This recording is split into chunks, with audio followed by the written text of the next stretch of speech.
چنانچہ دوسری مرتبہ کچھ مہینے کے بعد پھر ایک جماعت تیار ہوئی جس میں 86 مرد اور 17 عورتیں تھیں۔ دوبارہ یہ لوگ پھر حبشہ چلے گئے اور نجاشی کی حکومت میں امن لے کر رہنے لگے اور وہاں ان کو ہر طرح کی آزادی، عافیت و اطمینان حاصل رہی۔ مکہ کے لوگوں کو جب معلوم ہوا کہ مسلمان وہاں جا کر آباد ہونے لگے تو ان کو جلن اور حسد پیدا ہونے لگا، اور انہوں نے 2 آدمیوں یعنی عمرو بن العاص اور عبداللہ بن ربیعہ ان کو دونوں کو تیار کیا، اور کفار مکہ نے ان کو بہت سے ہدیہ تحائف وغیرہ لے کر بھیجا کہ نجاشی سے یہ کہیں کہ یہ لوگ بددین ہیں اور ہمارے یہاں سے بھاگ کر آئے ہیں، ان کو امن مت دیجیے اور اپنے ملک سے نکال دیجیے۔ حسد کی انتہا دیکھیے کہ انہیں یہ بھی گوارا نہیں کہ مسلمان دنیا کے کسی خطے میں جا کر اطمینان سے رہ لیں۔ چنانچہ یہ دونوں حضرات پہنچے اور وہاں زمین ہموار کرنی شروع کی، اس طور پر کہ نجاشی کے دربار کے جو عمرا اور وزراء لوگ تھے ان کو تحفے پیش کیے تاکہ کل جب ہم اپنی درخواست پیش کریں تو آپ لوگ تائید کرنا اور فوراً بادشاہ سے پروانہ لکھوا دینا کہ ان کو ملک سے نکال کر باہر کر دو، اور ڈر بھی رہے تھے کہ ان کو یہاں مت بلوانا۔ آپ کو اس لیے تائید دیے جا رہے ہیں کہ بغیر کسی تحقیق کے ان کو نکلوانے کا آرڈر کرانا ہے۔ وہ لوگ تو دنیا دار تھے ہی، پیسے وغیرہ لے کر کہہ دیا کہ ہاں بالکل آپ لوگوں کی حمایت کریں گے۔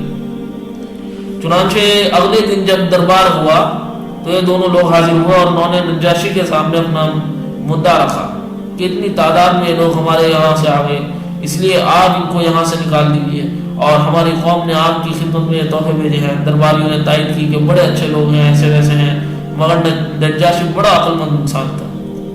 وہ ان پر ناراض ہو گیا اور کہا کہ تحفے الگ رکھو، میں ایسی بے انصافی نہیں کروں گا، پہلے ہی بلا کر معاملے کی تحقیق کروں گا، میں بلا وجہ غریب مسافروں کو در بدر کیوں کروں۔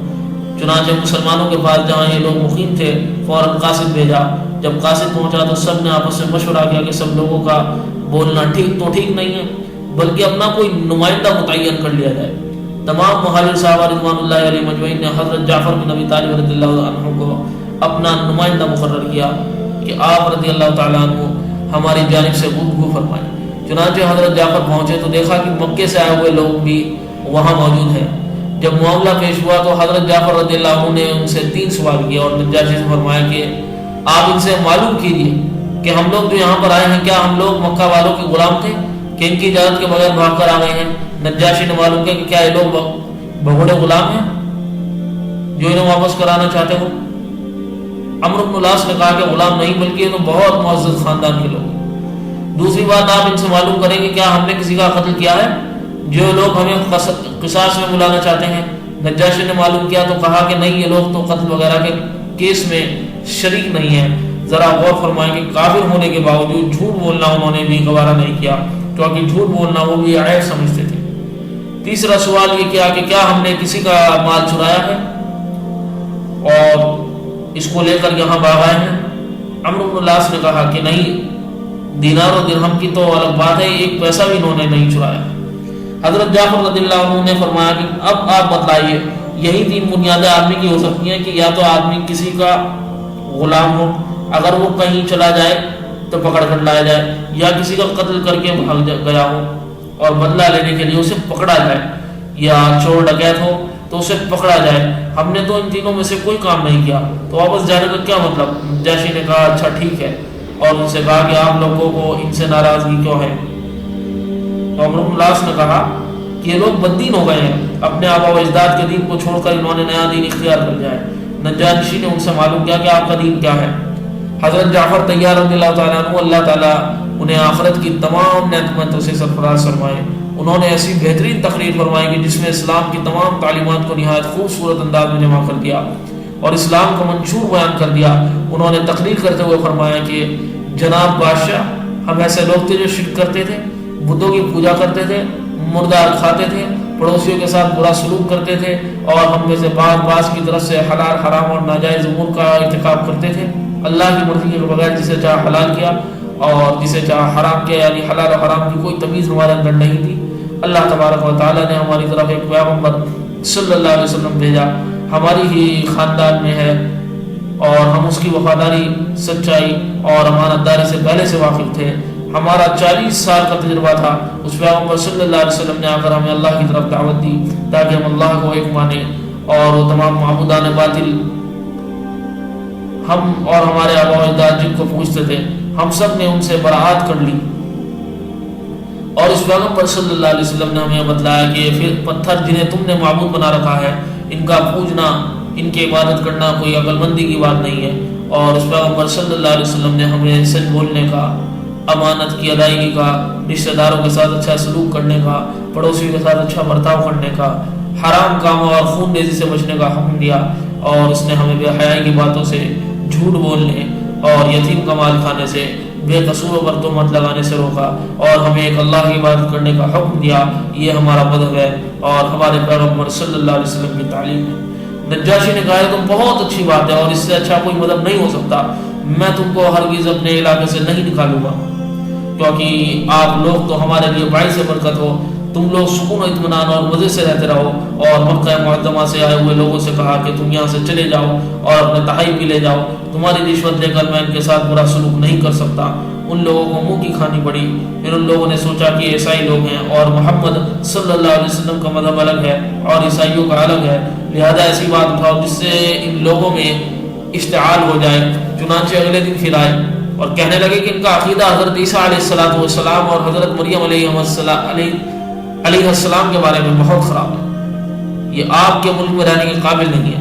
نجاشی نے دوبارہ پھر بلا معلوم کیا کہ حضرت عیسیٰ علیہ السلام کے بارے میں تمہارا کیا عقیدہ ہے؟ تو چونکہ سورہ مریم نازل ہو چکی تھی جس کے شروع میں حضرت عیسیٰ علیہ السلام اور حضرت مریم علیہ السلام کا واقعہ موجود ہے۔ حضرت جعفر طیار رضی اللہ عنہ نے سورہ مریم کے شروع کے 2 رکوع پڑھ کر سنا دیے۔ روایت میں آتا ہے کہ قرآن کی ان آیات کے پڑھنے کا نجاشی اور اس کے درباریوں پر ایسا اثر ہوا، بڑے بڑے راہبین اور پوپ موجود تھے، وہ اتنے روئے کہ داڑیاں آنسوؤں سے تر ہو گئیں۔ اور نجاشی نے کہا کہ خدا کی قسم جو اس میں کہا گیا ہے حضرت عیسیٰ علیہ السلام اور حضرت مریم علیہ السلام ایک نقطہ بھی اس سے زائد نہیں ہے، اور ان دونوں لوگوں کو بے مقصد واپس کر دیا، یہاں سے فوراً نکل جاؤ، تم کو یہاں رہنے کی اجازت نہیں ہے۔ اور یہ لوگ ہمارے مہمان ہیں، جب چاہیں جیسے چاہیں رہیں، کوئی روک ٹوک نہیں ہے، ان کو کوئی نکال نہیں سکتا۔ اللہ تبارک و تعالیٰ نے مسلمانوں کی اس طرح سے مدد فرمائی۔ اور یہ نجاشی بادشاہ اسلام لے آئے تھے۔ جب ان کی وفات ہوئی تو پیغمبر صلی اللہ علیہ وسلم مدینہ منورہ کی جانب ہجرت فرما چکے تھے، تو صحابہ اور رضوان اللہ علیہ مجمعین کو ایک میدان میں جمع فرمایا اور غائبانہ ان کی نماز جنازہ ادا فرمائی۔ اللہ تبارک و تعالیٰ نے مرتبہ ان کو عطا فرمایا۔ کبھی پیغمبر صلی اللہ علیہ وسلم کی ان سے ملاقات نہیں ہوئی، لیکن حضور صلی اللہ علیہ وسلم نے مدینہ میں رہتے ہوئے ان کی نماز جنازہ پڑھائی۔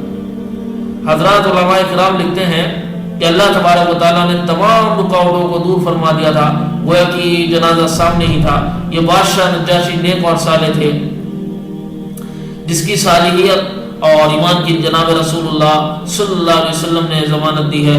حضرت عائشہ رضی اللہ عنہ فرماتی ہیں کہ نجاشی بادشاہ کی وفات کے بعد ان کی قبر پر روشنی نظر آتی تھی۔ اس کے بعد اسلام کے پھیلنے کا سلسلہ جاری رہا اور لوگ رفتہ رفتہ اسلام میں داخل ہوتے رہے، اور مکہ کے لوگ ہر موقع پر بالکل زج ہوتے رہے۔ انہوں نے آخری حربہ استعمال کیا کہ سب لوگ جمع ہوئے اور ایک پنچایت ہوئی، ایک میٹنگ ہوئی، جس میں جناب ابو طالب پر دباؤ ڈالا گیا کہ بس بہت ہو چکا ہے، اب آپ محمد صلی اللہ علیہ وسلم کو ہمارے حوالے کر دیجئے، اور کہا کہ اگر آپ نے حوالے نہیں کیا تو آپ کا اور آپ کے خاندان کا مقاطعہ اور سوشل بائیکاٹ کر دیا جائے گا۔ ابو طالب نے صاف منع کر دیا کہ نہیں ہو سکتا۔ چنانچہ ان تمام شرپرستوں نے مل کر ایک دستاویز تیار کی اور اس میں لکھا گیا کہ جب تک بنو ہاشم کے لوگ محمد صلی اللہ علیہ وسلم کو ہمارے حوالے نہیں کریں گے، ان کے خاندان والوں سے رشتہ ناتا، آنا جانا، دعوت اور خرید و فروخت سب بند ہے۔ چنانچہ وہ معاہدہ نامہ لکھ کر بیت اللہ شریف میں لٹکا دیا گیا۔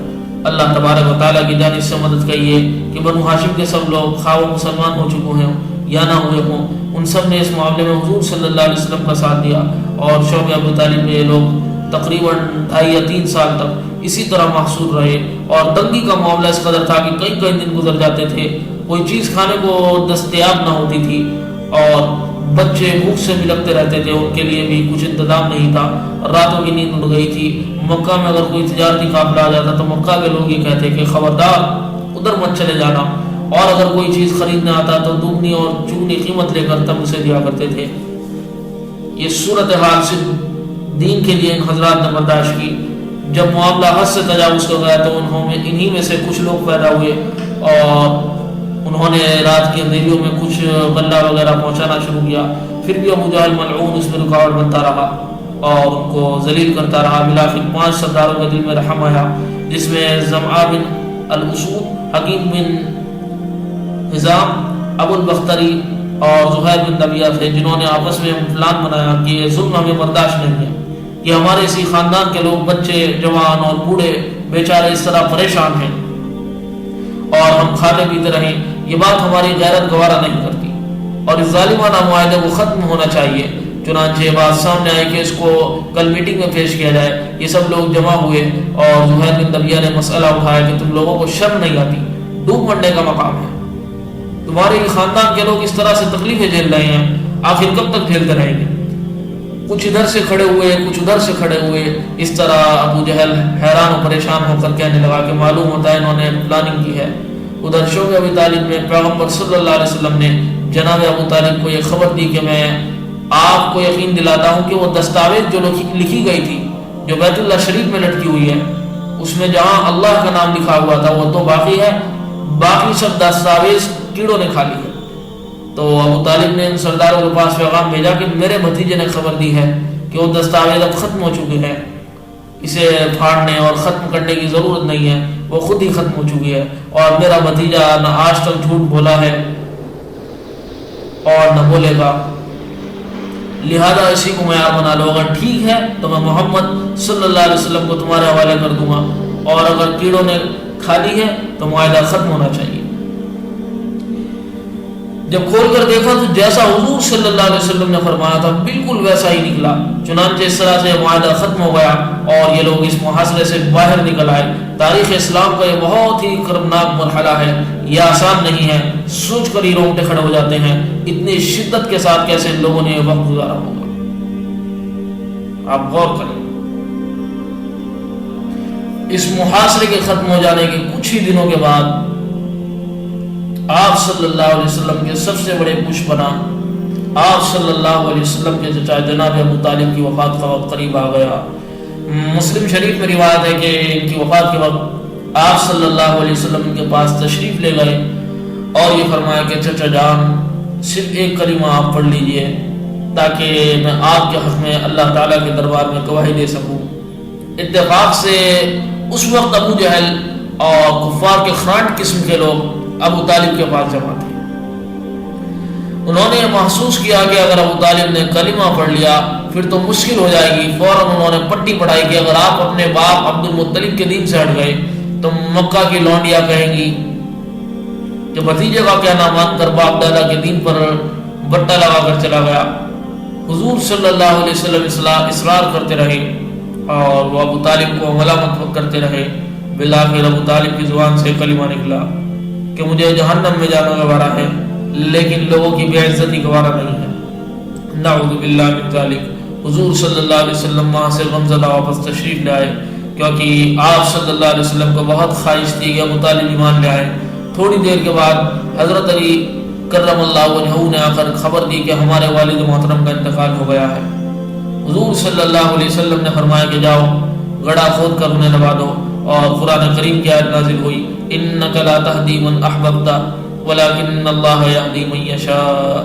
بے شک آپ صلی اللہ علیہ وسلم جس کو چاہے ہدایت نہیں دے سکتے، ولکن اللہ یہدی من یشاء، ہدایت اسی کو ملے گی جسے اللہ چاہے گا۔ حضور صلی اللہ علیہ وسلم نے فرمایا کہ دیکھو جب تک مجھے منع نہیں کیا جائے گا میں برابر ابو طالب کے لیے مغفرت کی دعا کرتا رہوں گا۔